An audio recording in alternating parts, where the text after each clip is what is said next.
Hello and welcome to Mind Palace, the channel where we explore complex and controversial topics with clarity and nuance.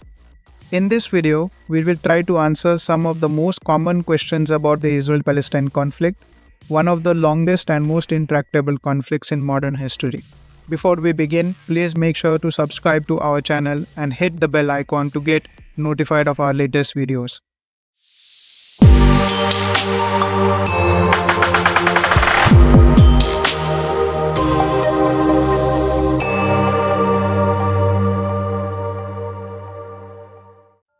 When and how did the conflict start? The conflict has its roots in the late 19th and early 20th centuries, when two nationalist movements emerged among the Jews and the Arabs in the Middle East, both seeking sovereignty and self-determination in the same territory, which was then under the control of the Ottoman Empire and later the British Mandate.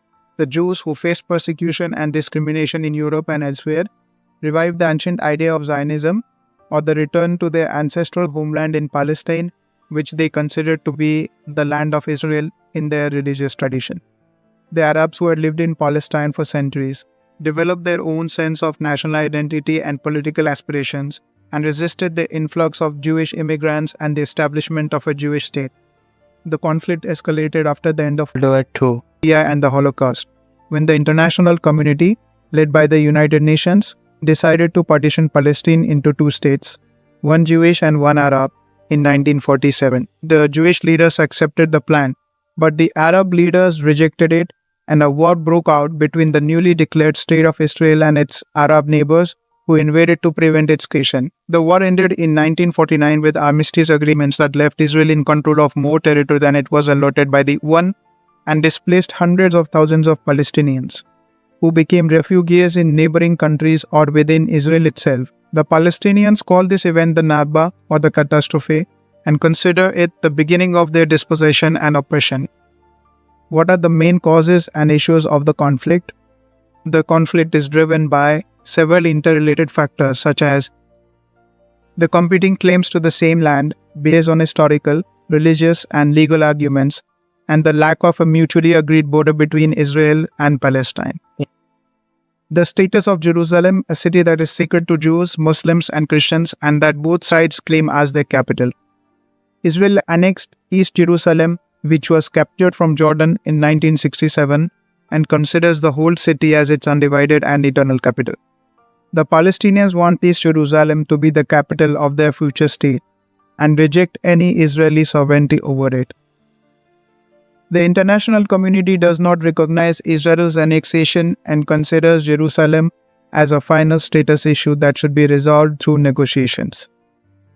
The plight of the Palestinian refugees, who number about 5.6 million today, according to the UN agency that provides them with assistance and protection. The refugees and their descendants demand the right to return to their homes and properties in what is now Israel, or to be compensated for their losses. Israel rejects this demand, arguing that it would undermine its Jewish character and demographic balance, and that the refugees should be resettled in the Arab countries or in a future Palestinian state.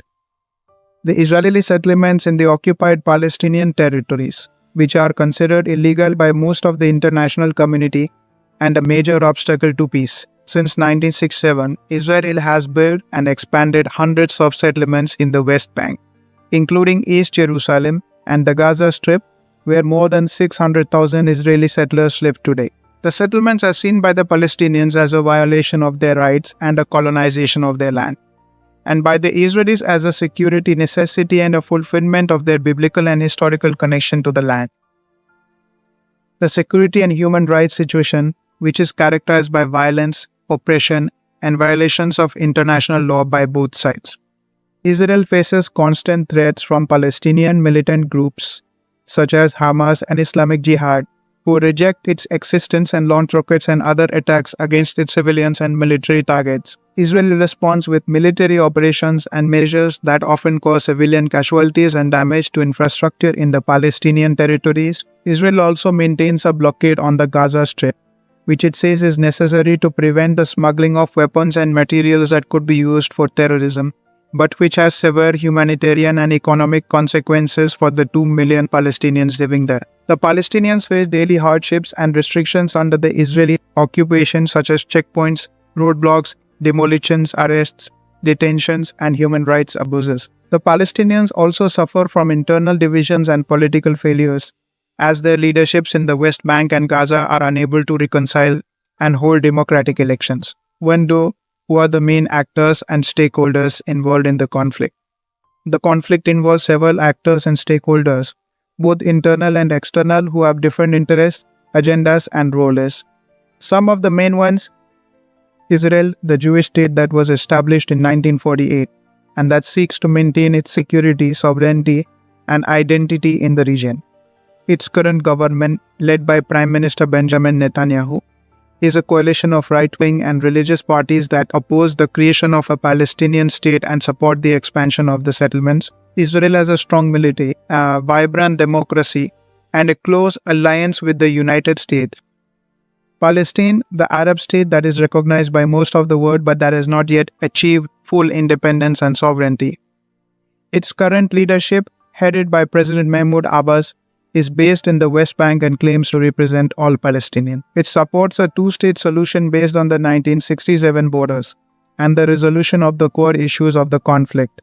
It has limited control over its territory and population and faces economic and social challenges. It has the support of the Arab and Muslim world and the sympathy of the international community. Hamas, the Islamist movement that controls the Gaza Strip and that is considered a terrorist organization by Israel, the United States, and the European Union. It was founded in 1987 as an offshoot of the Muslim Brotherhood, and it has a political and a military wing. It rejects the recognition of Israel and the peace process, and advocates armed resistance and an Islamic state in Palestine. It has a popular base of support among the Palestinians, especially in Gaza, and receives financial and military assistance from Iran and other regional actors. It has been involved in several wars and clashes with Israel and in a power struggle with the Palestinian Authority. The United States, the superpower that has been the main mediator and sponsor of the peace process since the 1970s. It has a special relationship with Israel, providing it with military, economic, and diplomatic support and often shielding it from international criticism and pressure. It also engages with the Palestinian Authority, providing it with aid and assistance and encouraging it to negotiate with Israel. It has a strategic interest in maintaining stability and security in the Middle East and in advancing its values and interest in the region. Its current administration, led by President Joe Biden, has expressed its commitment to a two-state solution and to the protection of human rights, but has also faced criticism for its muted response to the recent escalation of violence.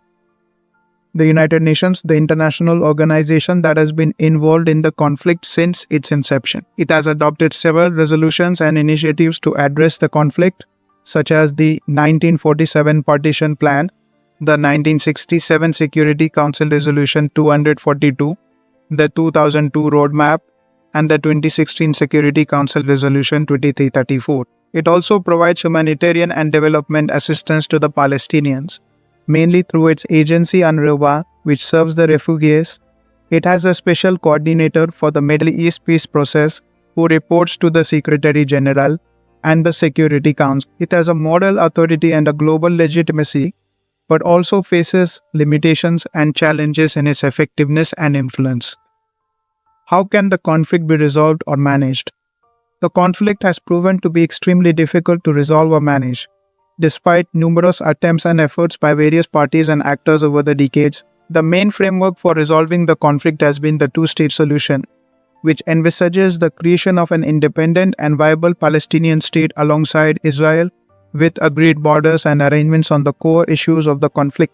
This solution has been endorsed by the international community, the United Nations, the Arab League, the Quartet United States, Russia, the European Union, and the United Nations, and the majority of Israelis and Palestinians. However, the two-state solution has faced many obstacles and challenges, such as the lack of trust and political will between the parties, the expansion of the settlements, the division of the Palestinians, the influence of the extremists, the interference of the regional and international actors, and the changing realities and dynamics on the ground. Some alternative approaches or paradigms for resolving or managing the conflict have been proposed or discussed, such as the one-state solution, the confederation model, the regional framework, the bottom-up approach, the civil society initiatives, and the nonviolent resistance. These approaches have their own merits and drawbacks, and they have not gained much traction or support among the parties or the international community. The conflict is still ongoing and no solution has been reached. The likelihood of achieving peace seems unlikely and remote. However, it is important to understand that the conflict is not without resolution and that the suffering and tragedy that it causes are unacceptable. To find a way forward, it is necessary to take into account the changing realities and dynamics on the ground. Some alternative approaches or paradigms for resolving or managing the conflict have been proposed or discussed, such as the one-state solution, the confederation model, the regional framework, the bottom-up approach, the civil society initiatives, and the nonviolent resistance. These approaches have their own merits and drawbacks, and they have not gained much traction or support among the parties or the international community. The conflict remains unresolved and unmanaged, and the prospects for peace seem bleak and distant. However, the conflict is not inevitable or unsolvable, and the human suffering and tragedy that it causes are not acceptable or tolerable. The conflict requires a political solution that is based on justice, dignity, and mutual recognition, and that addresses the legitimate rights and aspirations of both people. The conflict also requires a human solution that is based on dialogue, empathy, and cooperation, and that bridges the gaps and heals the wounds between the two societies.